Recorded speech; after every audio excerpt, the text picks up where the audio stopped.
মাত্র 250 টাকা দামে। তো এই বুকটিকে আমি আনবক্সিং করব। আর এই বুকটিতে মেনলি এটা হচ্ছে একটা প্রিভিয়াস ইয়ার্স কোশ্চেন্স ব্যাংক বা কোশ্চেন পেপার যেগুলো আছে সলভ করা।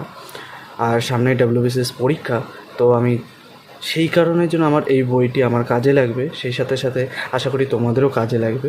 তো তোমরা সকলে এই ভিডিওটি দেখো এবং কেমন কমেন্ট বক্সে জানাবে। তো চলো বুকটিকে খুলি।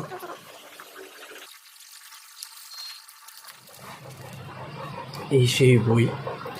এই বইটিতে আমার সবথেকে বেশি আকর্ষণ করেছিল যেই জিনিসটা, সেটা হচ্ছে with math and GI solve. অর্থাৎ এই ম্যাথ সলভ করা ব্যাপারটা আমার খুব আকর্ষণ করেছে। যে সমস্ত প্রশ্নগুলি আছে আমরা একটা বুকস থেকেই কিন্তু পেয়ে যাচ্ছি, যে এখানে যত প্রশ্ন প্রিভিয়াস 22 বছরের। আর আমার যতদূর ধারণা এই বছরই হয়তো আমরা এই পুরনো সিলেবাসে এক্সাম দেব।